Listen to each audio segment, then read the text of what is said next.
Rabbim böyle bir felaket bir daha yaşatmasın. Amin. Vefat ettiler. Allah Hasta rahmet eylesin. kaldılar. Allah. Abilerim, kız kardeşlerim hepsi buradaydı. Burada. Hayırlısı olsun. Hayırlısı. İstiyorum ben. Hayırlısı, her şeyin hayırlısı. Bizim temelimiz bu. Rabbim tekrardan hayırlı şifalar Çok versin. sağ olun. Çok Teşekkür geçmiş ederim olsun. size. Allah razı olsun. Geçmiş olsun. Memleketimize ve tüm vatandaşlarımıza geçmiş olsun dileklerimi iletmek istiyorum.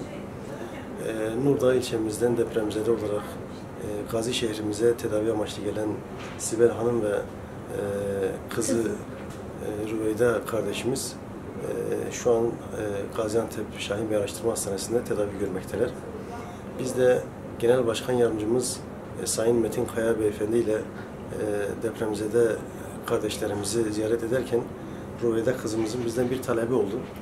Kendisi üniversite sınavlarına hazırlanıyormuş.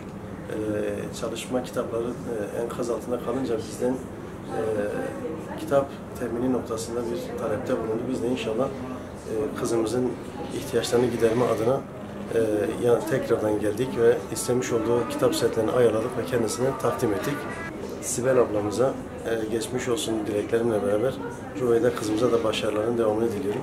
İnşallah tez zamanda kendilerini toparlarlar ve hayatlarına kaldıkları yerlerden devam ederler. Biz depremzedeyiz. Hüdapar'a çok teşekkür ediyorum. Benim onlardan küçük bir ricam olmuştu kitaplarım enkazda kaldığı için. YKS'ye 4 ay kaldı ve onlardan da kitap rica ettim. Çok teşekkür ederim beni kırmadıkları için. Gerçekten zor bir dönem, zor bir süreç. Evet, bir de ben yaşadım yani o 45 dakika karanlığı ben yaşadım. Enkaz altında ben kaldım. Yani yaşıyorum, ne diyeyim. Düzelir diyorum, düzelir. Allah büyük Allah bir daha diyorum. göstermesin. Dua etmek Evet. lazım.